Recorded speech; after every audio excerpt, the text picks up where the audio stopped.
Fabricamos talento. Fabricamos innovación. Y, cómo no, sostenibilidad. Fabricamos una nueva economía. Y un mundo nuevo, en 3D, por supuesto. Pero sobre todo, fabricamos futuro. Y es que fabricamos empleo para más de 137.000 trabajadores. Fabricamos oportunidades globales de negocio en un espacio de más de 10 millones de metros cuadrados. Y fabricamos servicios de vanguardia y ventajas competitivas para más de 175 empresas. Consorcio de la Zona Franca. Fabricamos oportunidades para tu futuro. Welcome to D-Factory, the factory that develops talent, technology, innovation, and of course in the heart of Barcelona. After all, D-Factory is consolidating Barcelona as a European capital of development for Industry 4.0, for digitalization, for transformation, creating 1,500 direct jobs and 5,000 indirect jobs in the city, close to the metro, the harbour and the airport. And promoted by the Consorci de la Zona Franca de Barcelona.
It's a time of changes. Now is the time to move on. This is the time for solutions. Feel the motion. Be new is born. Really none of you. No one connected to you. Really none of you. Be new will do it for you. This is the time for solutions. Be new is for you.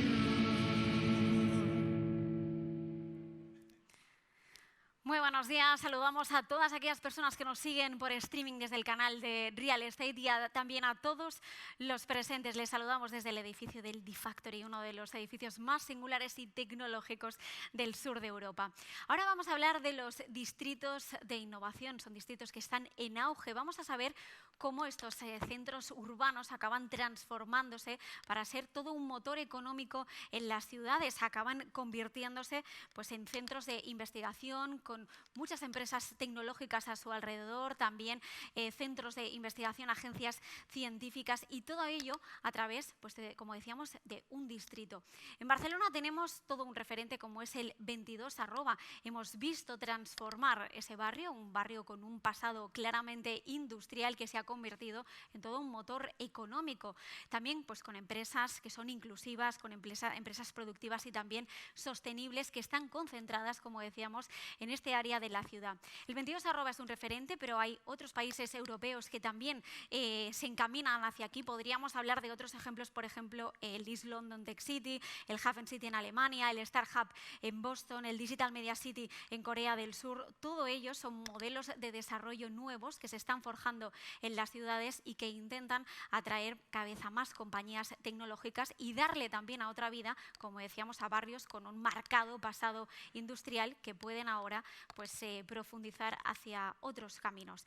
Vamos a hablar en esta sesión de cómo desarrollar este distrito de innovación de una forma eficiente y lo vamos a hacer con Isabel Sabadell, directora del 22 Arroba Network Barcelona. Muy buenos días y bienvenida. Muchas gracias. Buenos días, Isabel.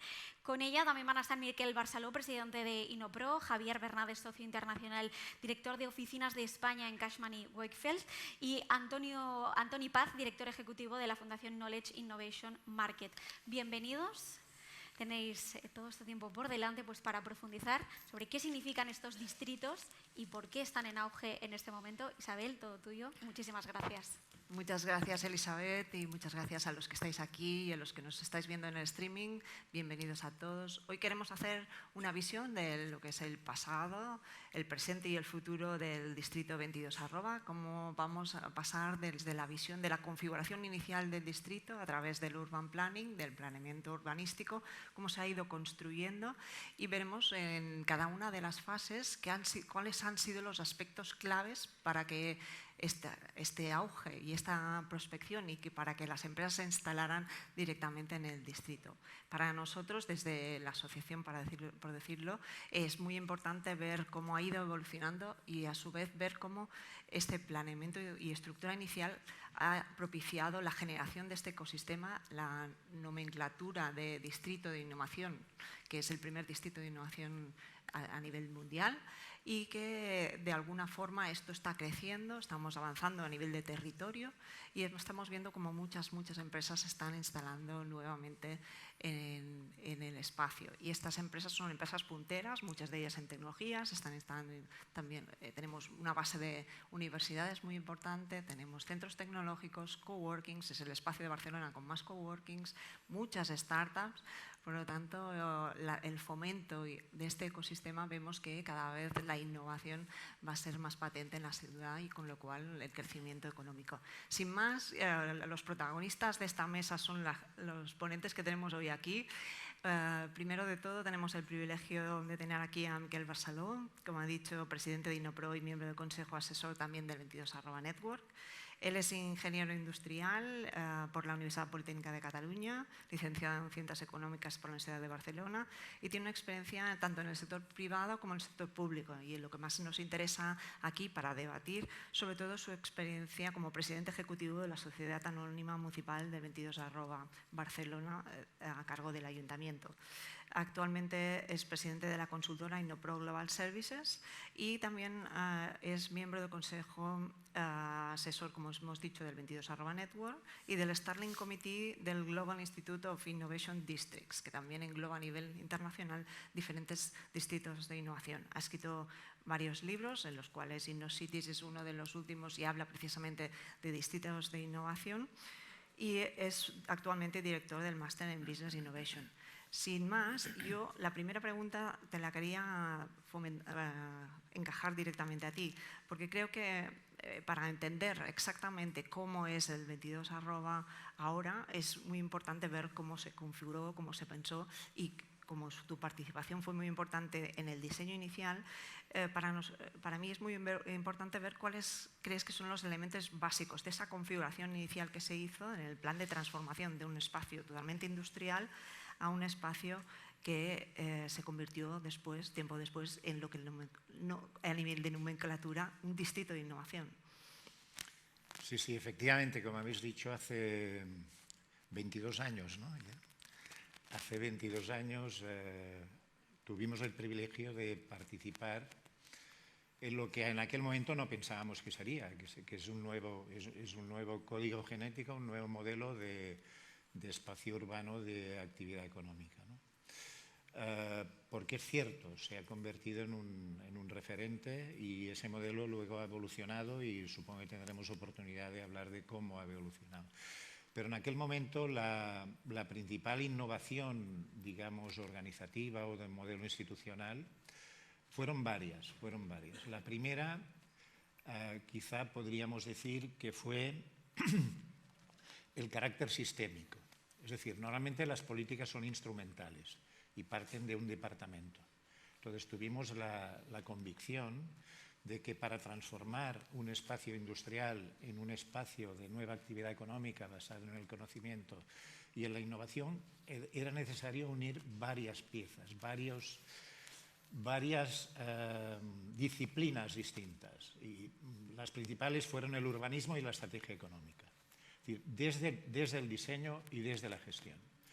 Y por tanto, eso llevaba a la necesidad de establecer una gobernanza propia. Por tanto, estrategia de urbanismo, continente, estrategia de economía, estrategia económica, posicionamiento de la ciudad en actividades económicas de alto valor añadido, integrado, de forma integrada. Y eso, como hay que gestionarlo, se necesita una gobernanza propia, ¿no? Entonces, esto lo puedes hacer desde un gabinete y te quedas satisfecho y haces un artículo, o lo puedes vender, y lo tienes que vender al poder político, ¿eh? Y eso no era fácil.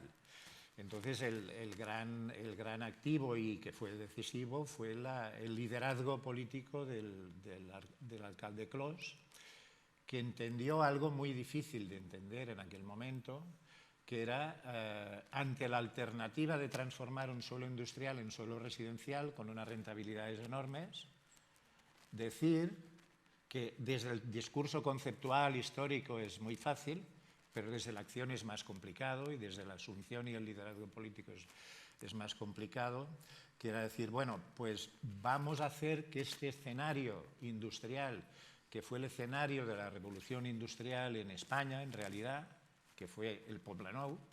Poblenou no existía en el siglo XIX y se llenó de fábricas.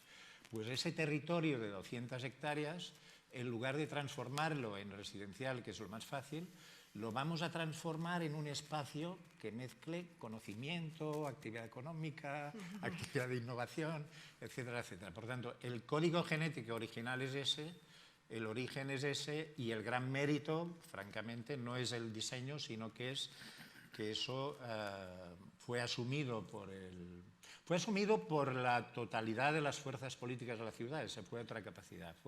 Hubo conciencia de que se establecía un modelo de ciudad y, por tanto, hubo unanimidad.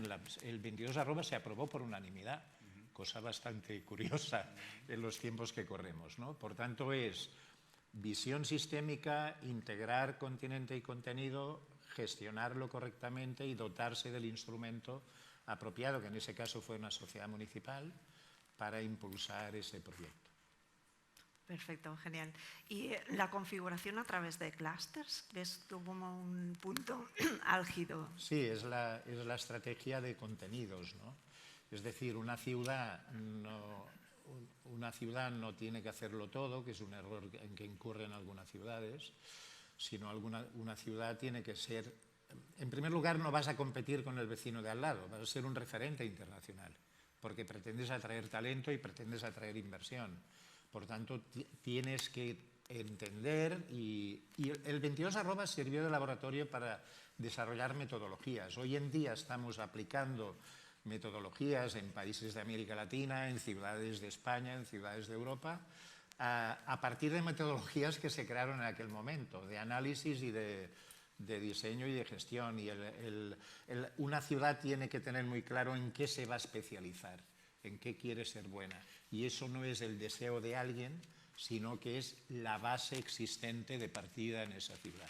Entonces, el proceso de especialización de un distrito es un proceso importante, porque un distrito innovador no es un parque empresarial en que va cualquier empresa, o no era. Luego hablaremos de lo que, como esto, pero sí, la conciencia de conectar con Michael Porter y desarrollar el modelo de clústeres urbanos como contenido del continente urbanístico. Es una base muy importante. Pasamos a la siguiente pregunta para Javier Bernades. Javier Bernades es economista, 25 años de experiencia en el sector inmobiliario, de los cuales 12 ha sido en Cushman & Wakefield, donde actualmente es el socio internacional y director de oficinas de España. Él también es miembro de la Junta Directiva de la Asociación Española de Oficinas. Javier, sabemos que Cushman & Wakefield habéis participado y habéis vivido toda esta transformación desde casi prácticamente su inicio. ¿Cómo lo estáis viviendo vosotros? ¿Cuál es la clave del éxito también para que las empresas tengan este interés en venir?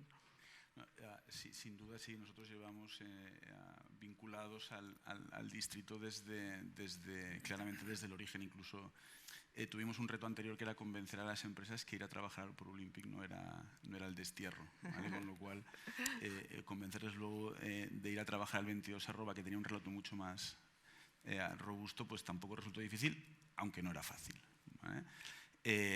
Y desde entonces hasta ahora, la verdad es que pues hemos estado participando en un montón de, te diría, de operaciones. Cuenta pues alrededor de un 35% de los metros cuadrados alquilados y un 25% del volumen de inversión que ha habido en el distrito hasta ahora, con lo cual ha habido mucha trinchera estos 22 años que nos da una perspectiva, digamos, válida y muy próxima a lo que ha ido sucediendo. Y yo te diría que en resumen del por qué ha sido un éxito, fundamentalmente es porque es una iniciativa de la administración pública.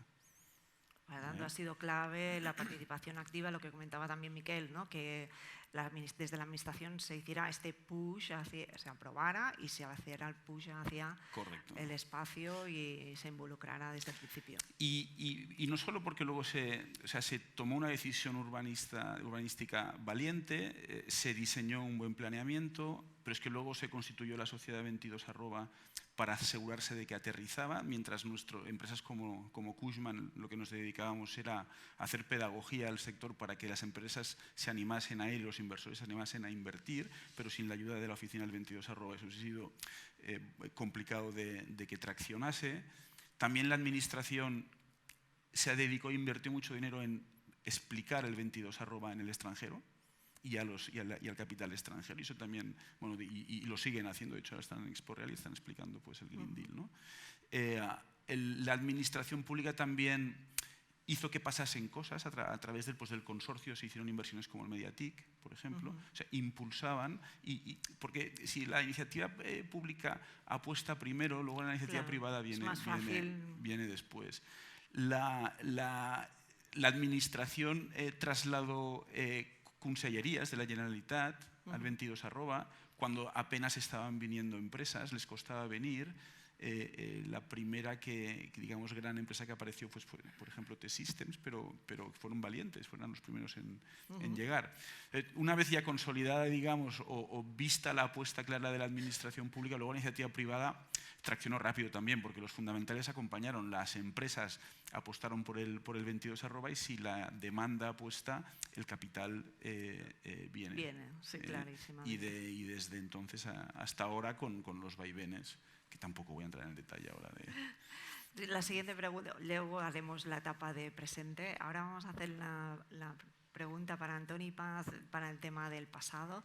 Antoni Paz es director ejecutivo de la Fundación Knowledge Innovation Market y presidente de la Comisión de Trabajo de Innovación del 22 @ Network. Es ingeniero agrícola, MBA de EADA y con una formación específica en innovación y transferencia tecnológica en Oxford, MIT y IESE. Por tanto, su conocimiento en transferencia tecnológica, empresas, gestión del conocimiento para nosotros es muy importante. Y precisamente queríamos enlazar lo que comentabas tú, ¿no? De que las primeras empresas que se instalaron en el distrito fueron T-Systems, fueron Indra, fueron precisamente empresas tecnológicas, empresas que en ese momento se consideraban muy innovadoras, ¿no? Y para ti, ¿cómo lo ves, ¿no? Que este inicio fue esencial para la creación de este ecosistema de innovación del que estamos hablando en estos momentos. Bueno, tanto Miquel como Javier han explicado algo que les ha costado un tiempecito, ¿no? Poder explicarlo. Es una magia, ¿no? Que se produjo en esos años, que es probablemente los que les guste el deporte saben que hay momentos en que un equipo funciona muy bien, todo va bien y se consiguen unos éxitos impensables, ¿no? En un momento determinado que convierten un Poblenou, ¿no? un barrio que bueno, pues tenía sus limitaciones en algo singular, copiado y estudiado en todo el mundo, ¿no? Y esto es obra de muchos de los que estaban en ese momento ahí, que consiguen obrar esa magia, ¿no? No creo que podamos menospreciar la llegada de T-Systems y el liderazgo de Indra al distrito, pero tampoco podemos aislarlo. Es decir, solo con ellos, tal y como explicaban los dos, es muy difícil también que se hubiera producido. Por lo tanto, la complicidad de que haya ese sistema complejo, ¿no? Que una el conocimiento con la actividad empresarial, el liderazgo, porque es verdad que si no van estas empresas es más difícil luego arrastrar el resto de actividad empresarial para que vayan allí a un distrito que era nuevo, que para todos nosotros era nuevo, ¿no? Pero es verdad que solo eso no era suficiente. En concreto, en la pregunta, yo fui a una primera reunión donde estaban T-Systems y Indra explicando que era el 22@ desde el mundo privado, con la absoluta complicidad del sector público, la ayuda del sector público para que eso ocurriera, y me convencieron para llegar al 22@. O sea que Funcionó, sí que al final funcionó a las mil maravillas, claro. Perfecto, pues están sembrando la base también por lo que decíamos, ¿no? El tema de la innovación y el atraer, porque tu empresa en el fondo también es una fundación, también es en temas relacionados con la innovación, ¿no? Claro. Y la configuración que estábamos hablando de estructura de clústeres también ha fomentado que se vayan instalando, pues a su vez, pues la empresa, la universidad, el centro de research relacionado con esa temática concreta. Yo creo que se han creado estos microecosistemas dentro de un ecosistema grande que es al final el 22@. Ya para aterrizar en el presente, y ya que estamos hablando de que celebramos este año los 22 años del 22@, y es un año mágico, la verdad es que estamos saliendo del COVID y hemos visto todos que volvemos a la casi normalidad. Para ti, para Javier Hernández, acabamos de aprobar también el MPGM, ¿no? Me gustaría que hicieras, pues desde la Comisión de Trabajo de Urbanismo, habéis estado trabajando todo el tema de las alegaciones, la estructuración del plan. Me gustaría que hicieras una pequeña valoración de cómo ha quedado y cómo nos sirve esto para visualizar el futuro. Bueno, sin duda la modificación del plan general es un granito, ha sido un proceso complejo, han sido 5 años de trabajo con el equipo de la Comisión de Urbanismo, y la modificación nace con un reto, y es que te encuentras con que dentro del ayuntamiento hay dos fuerzas, te diría que opuestas, ¿eh? Una quiere que el 22@ sea una enorme bolsa de vivienda protegida, que hace falta vivienda protegida, ¿vale? en el distrito, igual que en el resto de la ciudad. Y la otra fuerza lo que quiere es que el 22@ no pierda la esencia de lo que es un distrito de innovación que atrae empresas y genera riqueza. Y la modificación, te diría que es la resultante de esas dos fuerzas opuestas. Y el rol que hemos tenido desde la Comisión de Urbanismo del 22@ Network ha sido tratar de influir en los elementos de la modificación a base de aportar datos y argumentos, ¿vale? Y hay cosas que son mejorables y cosas que nos gustan, ¿eh? Yo te diría que de las que serían mejorables o nos hubiese gustado que se hubiesen hecho de otra manera, fundamentalmente ha sido que ha habido, digamos, mucho microurbanismo, ha aterrizado muy al detalle. Y los expertos en urbanismo lo que dicen y los arquitectos dicen es que esto me resta flexibilidad para adaptarme a la evolución de la demanda, ¿vale? Entonces nos asustaba un poco el que luego el nuevo planeamiento no traccionase bien, porque al final la finalidad de un planeamiento es que luego se desarrolle, ¿vale? No que quede parado. La otra, te diría, gran queja que tenemos también es que no se haya entendido la importancia de que, sobre todo en la parte norte, se dotase, digamos, de aquellos valores que sí que hacían buena la parte sur, partiendo de la premisa que lo que no podíamos poner en el norte era la línea del metro, pero sí que lo que podíamos hacer era un mix de usos parecido al sur, incorporando vivienda protegida, pero también vivienda libre, y actividades comerciales, universidades, etcétera, etcétera, ¿vale? La posición del ayuntamiento en ese sentido ha sido apostar claramente por la vivienda protegida, y digamos que aquellas personas que no encajen dentro de los módulos no tienen derecho a la ciudad de los 15 minutos en el 22@, porque la incorporación de vivienda libre es testimonial, ¿vale? Hablaban de miles de viviendas, pero la mayor parte o la consolidación de las que ya son existentes, o se están remitiendo a proyectos de remontas de edificios actuales que los técnicos dicen que difícilmente van a ocurrir. Esta es nuestra gran queja, que al mismo tiempo afecta a los valores de los suelos, que esta era como una línea roja que no hemos logrado mantener, ¿vale? Al final ha habido un impacto a la baja de alrededor de un 10, un 20%, y no estoy hablando por causa de la crisis, ¿eh? O sea, en condiciones normales hubiese habido este impacto. Pero también tiene cosas buenas, ¿eh? Una de ellas es se recupera la oficina del 22@. Lo que no sabemos, Miquel, es con qué alcance todavía, ¿vale? Pero bueno, existe la voluntad de que se recupere la oficina del 22@. Otra que es muy importante es que conviven la modificación del 2000 con la del 2020. Una de las cosas importantes en esos 5 años previos, o 3 o 4 años previos que hubo antes de empezar la aprobación inicial, era que había que establecer un listón de qué suelos se veían afectados por la modificación. Y lo cual hace que alrededor de unos 800.000 metros cuadrados de techo de actividad económica nos hayan visto afectados, lo cual significa que en los próximos 5 años tenemos oferta suficiente para atender la demanda que vaya viniendo. La que vendrá después es la que va a ser fruto del desarrollo y del cómo traccione el suelo afectado por la modificación.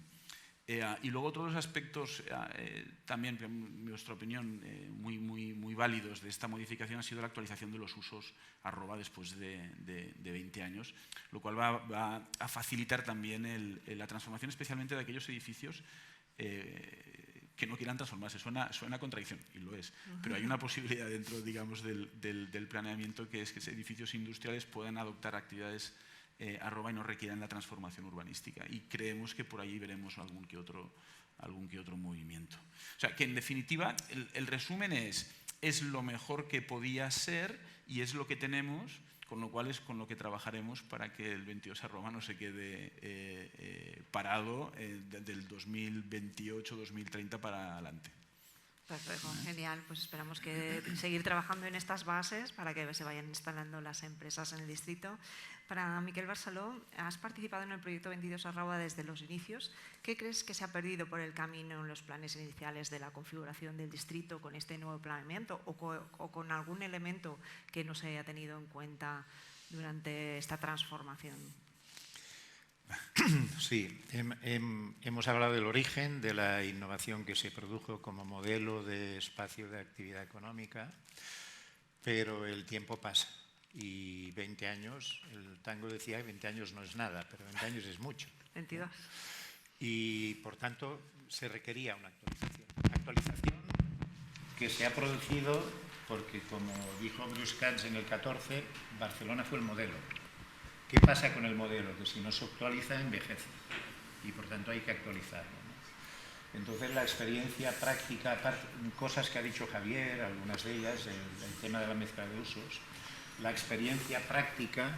no funciona eso. ¿Ahora? Perfecto. La experiencia práctica ha demostrado que había que actualizar el tema de la mezcla de usos. Es decir, un acierto fue que estamos trabajando sobre una ciudad compacta basada en la mezcla de usos, en que haya residencial, actividad económica, actividad de infraestructuras de conocimiento, etcétera, etcétera. ¿Qué ocurre? Que la experiencia nos ha demostrado que el mix de usos probablemente había que adaptarlo. Él ha hablado del residencial. Es decir, el 22 arroba se proyectó con un 10% de vivienda protegida, 70% de actividad económica, 10% de 7 arroba, que 7 arroba es actividad de conocimiento, etcétera, etcétera. Y eso hay que actualizarlo. Y los proyectos en los que estoy yo participando en Europa, en América Latina, etcétera, se han actualizado y hablamos de un 30% de residencial. Una parte del cual es lo que llamamos residencial comunitario. Residencial ha aparecido una nueva especie que se llama el co-living, que no es el living tradicional, es el co-living. Y entonces eso hay que introducirlo, ¿eh? Y eso se está introduciendo. Es decir, yo en una ciudad española en la que he estado últimamente, trabajamos con un 20% de co-living, de distintas formas de residencial comunitario. ¿Por qué? Porque queremos atraer talento de todo el mundo que le ofrezcamos vivir y trabajar, investigar, estudiar, etcétera, en el mismo entorno. Y eso en el 22 arroba, en origen no estaba así, pero eso lo ha demostrado el tiempo. Y ahora mismo, pues yo creo que se ha resuelto mal y por tanto hay que cambiarlo. Es decir, hay que actualizar. El 22 arroba es un modelo de éxito, pero es un modelo que envejece. Mientras tanto, se va aplicando en el mundo y va evolucionando. Y por tanto, ahora yo creo que hay que hacer el updating, hay que hacer la actualización, lógicamente, ¿no? Entonces, uno de ellos es la mezcla de usos. En la mezcla de usos hay un tema importante que sí se acertó, pienso yo, en el origen, que se destinó un 10% a 7 arroba. El 7, en el Plan General Metropolitano, 7A, 7B, tal, es equipamiento. Entonces dijimos, ¿cómo vamos a llamar al equipamiento de conocimiento? Porque es fundamental. Y entonces dijimos, bueno, pues 7 arroba, ¿no? Entonces el 7 arroba se ha perdido por el camino, ¿no? Se ha perdido por el camino. Y eso provoca que no se estructure el espacio urbano en ecosistemas innovadores, porque el conocimiento es fundamental. Es decir, si se va a visitar el entorno de MediaPro y de Llacuna Diagonal y tal, veréis que hay la Universidad Pompeu Fabra. Pero ahí la Universidad Pompeu Fabra no fabrica abogados ni economistas, fabrica tecnólogos. Tecnólogos del sector media y de contenidos digitales. O casualidad, al lado hay empresas que trabajan de esto. ¿Es casualidad o es planificación? Es decir, si no tenemos esa capacidad de generar y atraer el talento, este talento no va a colaborar luego con las empresas. Por tanto, este es otro elemento importante. Y luego, para citar 2 temas más, hombre, una oficina no es un sistema de gobernanza, ¿no? Voy a poner un ejemplo. Quiere decir el 22 arroba, ¿no? No es un sistema de gobernanza, es decir, eso es el parto de los montes, ¿no? Voy a poner un ejemplo muy práctico, ¿no? Te viene un inversor, y entonces hay que hacer un planeamiento urbanístico, hay que discutir con él los usos y tal, y hay que darle garantías, y hay que darle fechas. Entonces, si tú vas a una oficina, la oficina te dirá a la ventanilla que tienes que ir para hacer la licencia y a la que tienes que ir para ver si puedes hacer no sé qué, que se entiende claramente, ¿no? Pues hay que restablecer un sistema de gobernanza propio. Es decir, todos los distritos que se están generando hoy en el mundo tienen un sistema de gobernanza en el cual se pueden asumir compromisos y se pueden asumir fechas. Y se puede discutir, y tienes al lado el estratega el tecnólogo y tienes al lado el urbanista, que están trabajando conjuntamente. Y finalmente, un tema que en aquel momento no existía la palabra para decir algo del envejecimiento del modelo, ¿no? Y que sí se está teniendo en cuenta en otros temas, que es la gentrificación. Hace 22 años la palabra no existía. Y entonces ha aparecido. ¿Qué ocurre? Cuando hay una parte de la ciudad que hay inversión y que todo el mundo desea ir, pues suben los precios, ¿no? Javier, hay que subir los precios. Entonces, al subir los precios, podemos expulsar las personas que vivían o que residían en ese espacio y, por tanto, hay que anticiparse. Y hay que anticiparse con políticas públicas, conectando con el sistema educativo, generando espacios de infraestructuras de conocimiento como los City Labs, etcétera, etcétera. Es decir, se ha ido desarrollando un conjunto de medidas básicamente de política pública y de pacto público-privado que tienden a minimizar los efectos de la gentrificación, que en Barcelona no se tuvo en cuenta porque no existía la palabra, como digo, ¿no?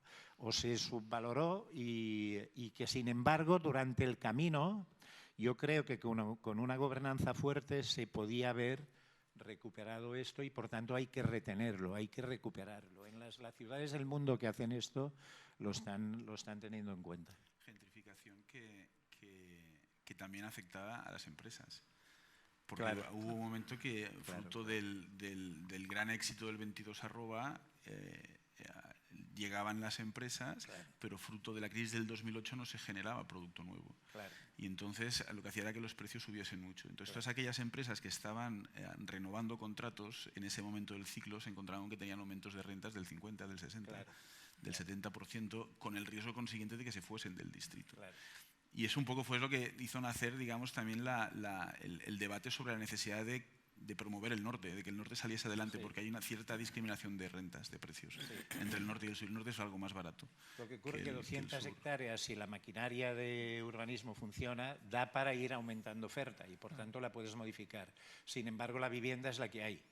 Y, por tanto, la gentrificación social aparece y es más difícil. Si no te anticipas, es más difícil de corregir. Y nos hemos ido a otro extremo, que es todo protección. Y nos hemos dejado libre de... Perfecto. Bueno, seguimos con el tema de los ecosistemas. Antoni Paz, hemos visto que se va a instalar en el distrito el Hub de Innovación de H&M, ¿crees que la configuración que tiene el distrito de empresas, coworkings, centros tecnológicos, universidades, fomenta que las empresas grandes, sobre todo internacionales, se planteen el instalar solo su hub de innovación ahí? Sí, por supuesto que sí, claro. Sin ningún lugar a dudas. Al hilo de lo que estábamos comentando, una de las maravillas que se producen en el año 2000 es que aparece el concepto de innovación abierta, que coincide temporalmente con esta brillantez en la planificación de ese distrito, que hace que las empresas empiecen a pensar que su modelo de innovación tiene que ser más eficiente, más competitivo y que se tiene que abrir. Hay un profesor en California, que es el profesor Chesbrook, que define o formaliza el concepto de innovación abierta, ¿no? ¿Y qué es la innovación abierta? La innovación abierta es toda aquella que se produce fuera de la propia empresa. Entonces, ¿y qué beneficios genera eso? Genera pues, más eficiencia en los proyectos, mejor tasa de éxito. Hay miles de indicadores, digamos, o cientos de indicadores que te demuestran de que hacer innovación abierta te permite conectar con startups, con las universidades, hacer City Labs, hacer Fab Labs, hacer un montón de actividades que de otra manera, si las haces interiormente, no se produce, ¿no? Eso ocurre en el 22 @, es decir, al final es en palabras de Chesbrook, ¿no? Es un conjunto de cadenas de valor que se juntan, ¿no? y cómplices son capaces de generar esa innovación. Y eso es muy importante porque son ingredientes que no son fáciles de planificar, pero si no están, no va a pasar lo de que se vaya a traer empresas al distrito, ¿no? Y esa sensación de que necesitamos planificar algo que es probablemente muy difícil de planificar, ¿no? Pero que si no se produce es necesario. Y a esto quería hacer, a hilo de lo que están comentando Miquel y Javier, un comentario que no somos conscientes, y es que las ciudades compiten por talento. Claro. Estamos compitiendo con Málaga, estamos compitiendo, por decir algo próximo, estamos compitiendo, digo, desde Barcelona, estamos compitiendo con todo el mundo para atraer talento y atraer proyectos de inversión y atraer empresas. Si tú no pones unas condiciones que favorezcan que esto llegue aquí, se van a ir a otro sitio. Es tan simple como eso, ¿no? Hay un autor que además conoce bien Miquel, que es Richard Florida, que habla de las 3 T's, ¿no? Tiene que haber technology, talent and tolerance, ¿no? O sea, tiene que haber 3 condiciones que se produzcan que no son planificables muchas veces o difícilmente planificables, que se tienen que producir para que haya eso. Si no, se irán a otro sitio.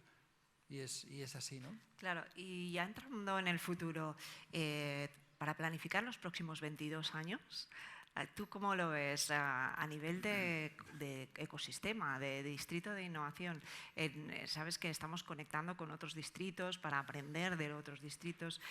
¿Tú crees que también puede ser bueno para las empresas que están aquí el hecho de estar conectado con otros distritos para intercambiar conocimientos, para temas de transferencia tecnológica y diferentes elementos que puedan ser útiles?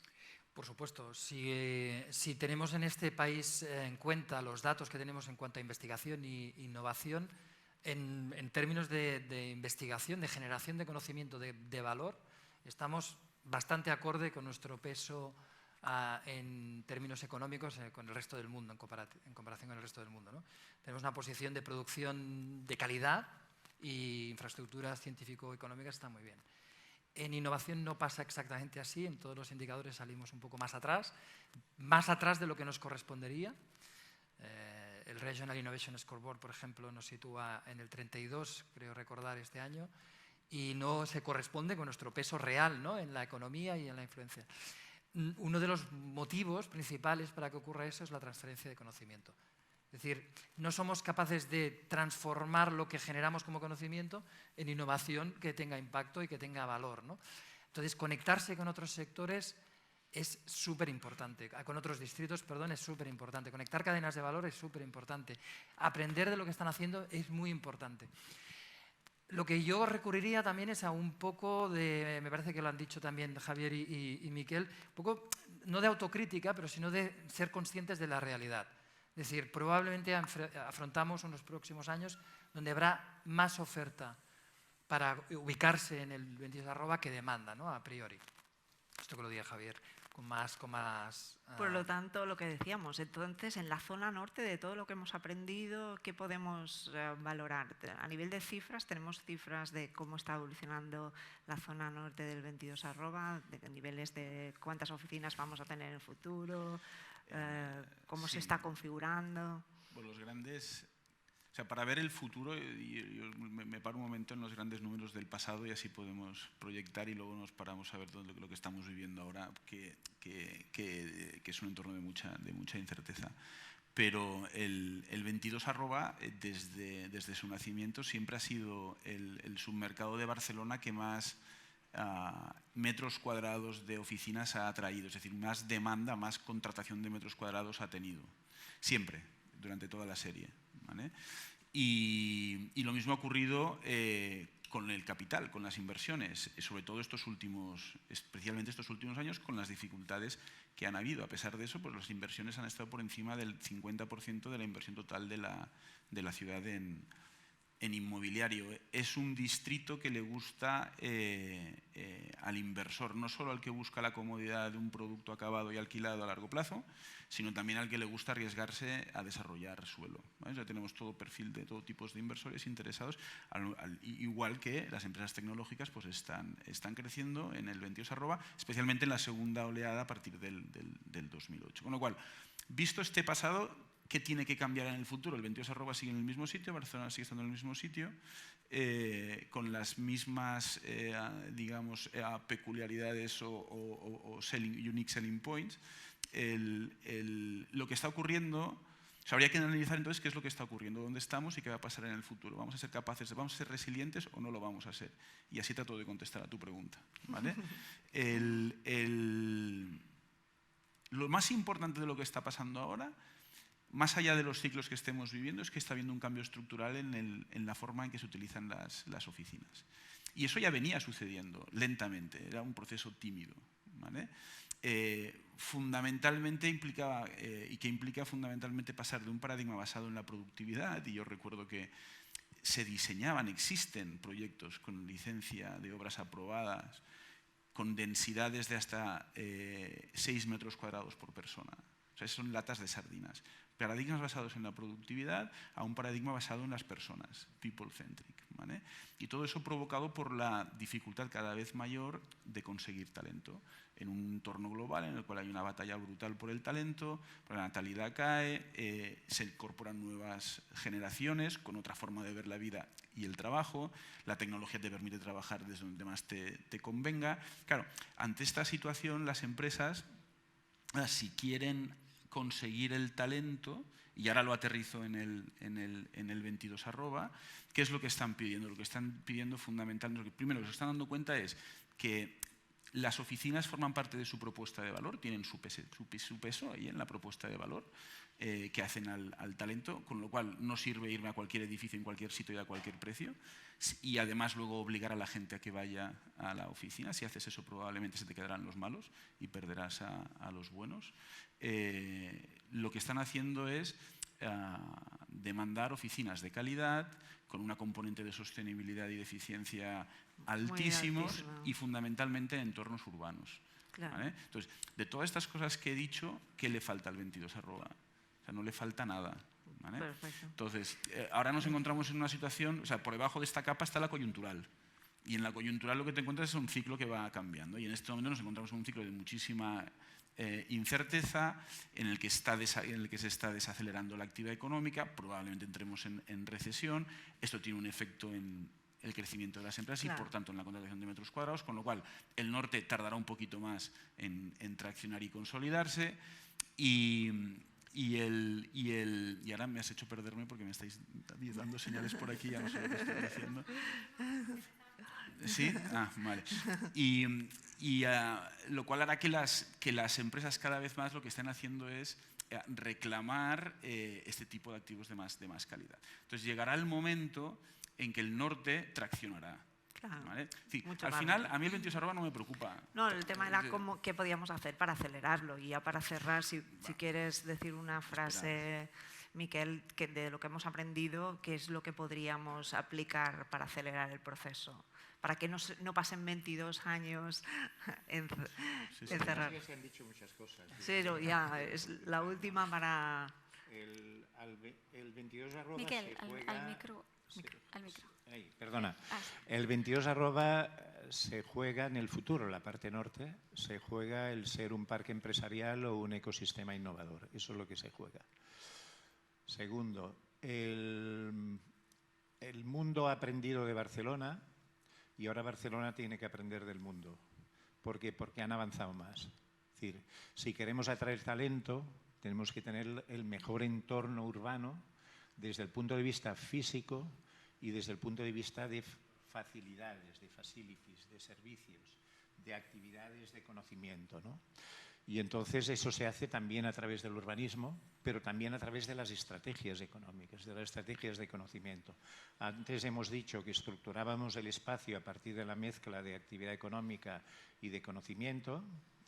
No tenemos residencia, que es un problema de origen, y entonces yo creo que el origen es saltar del 22 arroba, es decir, pasar al área metropolitana. Es decir, el reto es, en el 22 arroba son 200 hectáreas.